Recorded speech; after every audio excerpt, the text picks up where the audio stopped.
আজকের আমার এই রেসিপি দেখার পর হোমমেড মজারেলা চিজ বাসায় বানানো আপনাদের কাছে একদম পান্তা ভাত হয়ে যাবে। এটা কি পরিমাণ স্ট্রেচি হয় আপনারা নিজেরাই দেখেন। এই রেসিপি বানানো যদি একবার শিখে যান তাহলে দোকান থেকে জীবনেও আর মজারেলা চিজ কিনতে হবে না। এর আগেও আমি বাসায় অনেকবার মজারেলা চিজ বানিয়ে নিয়েছি, তবে এত ভালো রেজাল্ট আমি এর আগে কখনোই পাইনি। ট্রাস্ট মি গাইজ, হৃদয় ফেরদৌস খান চ্যানেলের ওপর বিশ্বাস রেখে এই রেসিপিটা বাসায় একবার ট্রাই করতে পারেন। আশা করি নিরাশ হবেন না। তো চলুন আমার সাথে আমার কিচেনে রান্নাটা স্টার্ট করছি। প্রথমেই লাগছে আমার 4 টেবিল চামচ হোয়াইট ভিনেগার অর্থাৎ সিরকা। তো সিরকার মধ্যে আমি মিলিয়ে দিয়েছি 4 টেবিল চামচ পানি। এই সলিউশনটা একটা সাইডে রেখে দিচ্ছি। আর এখন লাগছে আমার গরুর কাঁচা দুধ। এখানে নিয়েছি 1.5 লিটার পরিমাণ। চুলার জালটা অন করে দিব।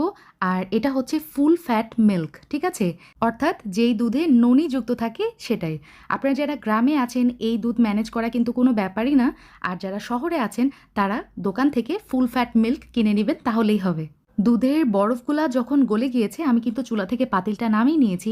এই দুধটা কিন্তু জাল করে বলক আনতে হবে না। সাথে সাথে চুলা থেকে নামিয়ে নিয়ে আমি আঙ্গুল দিয়ে টেস্ট করছিলাম, হালকা কুসুম গরম হয়েছে।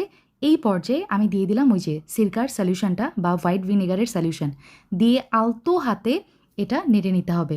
তো নেড়ে নেওয়ার এক পর্যায়ে দেখতে পারবেন যে সমস্ত ছানাগুলা একসাথে হয়ে গেছে। আর এখন আপনাদেরকে একটু স্প্যাচুলাতে করে দেখাচ্ছি, দেখেন এটা এখনই কতটা পরিমাণ স্ট্রেচি হয়েছে। এখন এই ছানাটা আমি একটা স্টেনারে রেখে দিচ্ছি এক্সট্রা পানিটা ঝরে যাওয়ার জন্য। আর এদিকে যেই পানিটা বেঁচে গেছে দুধের পানি, এটা কিন্তু ফেলবেন না। এই পানিতে অনেক ভাইটামিন থাকে, পাশাপাশি এটা আমি ফ্রিজে সংরক্ষণ করে রাখি। আর এই পানি দিয়ে রুটি পরোটার ডো বানিয়ে নিলে রুটি পরোটাগুলো অনেক বেশি সফট, টেস্টি এবং ফ্লাফি হয়। 10 মিনিট পরে ছানা থেকে বেশ খানিকটা পানি ঝরে গেছে।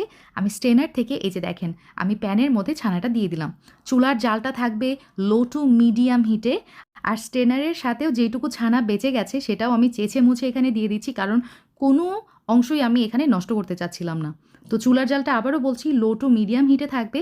জাল করার এক পর্যায়ে খেয়াল করবেন এই চিজের মধ্যে থেকে, মজারেলা চিজের মধ্যে থেকে কিন্তু যেই এক্সেস পানিটা ছিল সেটা কিন্তু বেরিয়ে আসছে। এই পর্যায়ে আমি দিয়ে দিচ্ছি লবণ 1/2 চা চামচ, কারণ আপনারা জানেন মজারেলা চিজ কিন্তু সামান্য একটু সল্টি হয়। এখন আর কোনো কাজ নেই, এখন এই জালে আমাকে এক্সেস পানিটা শুকিয়ে নিতে হবে। আর আস্তে আস্তে মজারেলা চিজ কিন্তু একটা মানে স্ট্রেচি ফর্মে চলে আসবে, যেটা কিনা অরিজিনাল মজারেলা চিজ আমরা দোকান থেকে কিনে খাই। তবে এটা হচ্ছে প্রিজারভেটিভ দেওয়া ছাড়া, যেটা কিনা আমাদের শরীরের জন্য অনেক বেশি হেলদি।